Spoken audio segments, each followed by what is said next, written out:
Warning: our YouTube channel and its videos may contain scenes, language, and content that may not be appropriate for all audiences.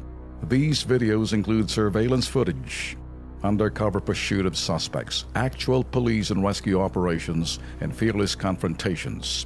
If you do not approve of the content, please do not watch our videos. If you wish to continue, we strongly advise that you proceed with caution. Viewers' discretion is advised.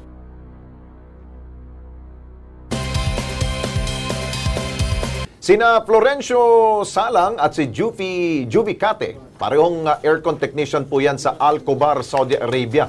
Mga OFW po yan. 3 buwan na raw hindi po pinapasahod ng kanilang employer. Ang resulta, pagala-gala na lang ho sila sa dayuhang bansa na yan. Ito ang kanila pong panawagan. Pakinggan natin.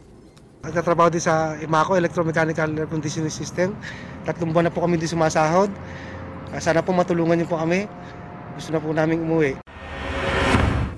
Okay, yung po si Florencio at makakasama ho natin sa studio ang kanya pong may bahay. Asawa ho ni Florencio na si Edna Salang para po ibigay pa tayo ng karagdagang pang detalye ukol po sa estado ho ng kanya pong asawa. Okay, Edna, magandang gabi sa iyo. Okay, ano ba nangyari? Bakit kailan ba sila nakarating ho ng Saudi Arabia? August 6 po sila umalis dito. August 6 pa, Opo. 2016? 2016 napakabilis naman. Gusto na kagad nilang umuwi. Ano ba naman nangyari ho? Wala na po silang sweldo. Wala na rin po kaming dito, panggastos dito sa Pilipinas. Sila din po, nangungutang lang po sila doon sa isang tindahan. 3 buwan na rin po silang hindi nakakabayad. Medyo limitado na rin po ang bigay sa kanila kasi wala rin pong bayad. Siyempre, na rin yung may tindahan. Wala naman pong, nung nakaraang December po, may nagreklamo na po yung isa pong kasama niya. Nagreklamo na po sa agency. Okay, pero nung August, mula nung tumuntong sila sa Alcobar, maganda pa ang pagtrato sa kanila? Opo, maganda naman po. Hanggang sa November? October po. October, yun October yung po, pinakahuli may nila huling ng sweldo sahod sila. Opo. Pero nung November, December, wala na po. Pero pinagtatrabaho pa rin sila? Nagtatrabaho pa rin po sila, paminsan-minsan po. Anong sabi ho ng employer ba ho? Bakit, anong problema daw ho? Wala daw po siyang pera. Ang employer? Opo. Naku po.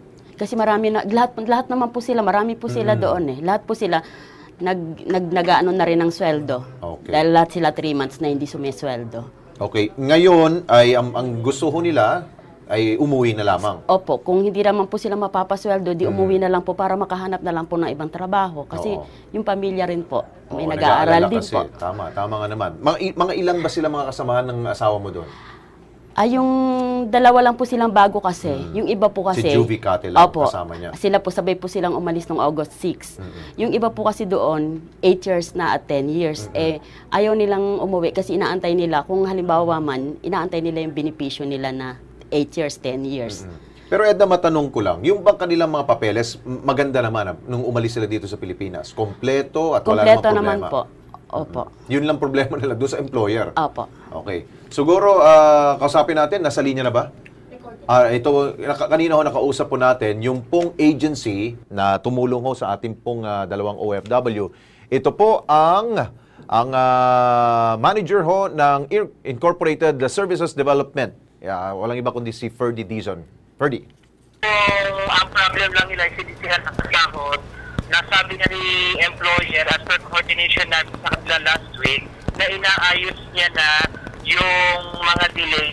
Ngayon, kung gusto naman nilang umuwi, kinakailangan mag-submit sila ng kanilang letter of resignation. Pwede namin siya tulungan dito kung pupunta siya sa amin.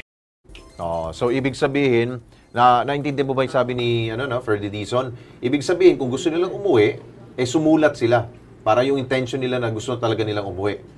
So, naintindihan mo yun, Edna, no? Okay. Nasa linya ngayon si Attorney Rose Duques. Siya po ang direktor ng Anti-Illegal Recruitment Branch ng POEA.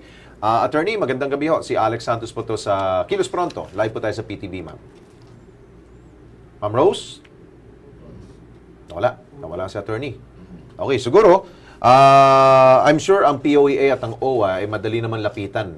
Ay katuwang naman ng Kilos Pronto ang OWA. I'm sure pwede na ka naming samahan doon para makipag-coordinate tayo sa OWA.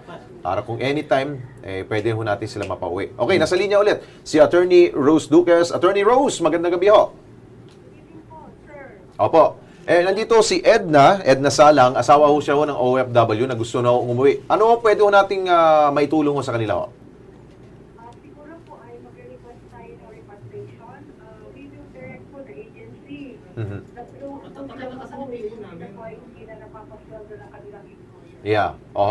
Pero sabi ho ng agency ho, ay handa naman daw silang tumulong, pero kailangan lang daw ho nilang sumulat, yung intention nila talagang gusto na ho nilang umuwi. Anytime, pwede naman daw talaga ho yun.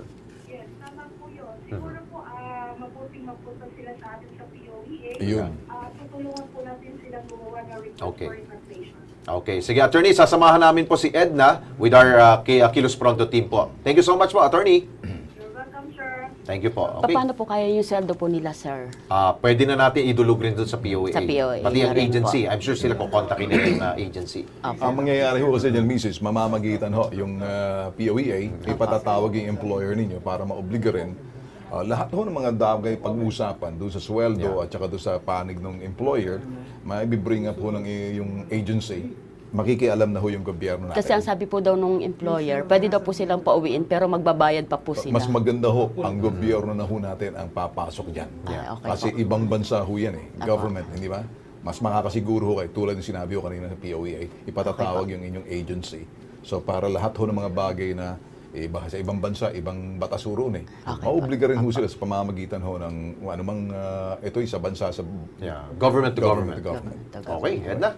Thank you so Maraming much. salamat.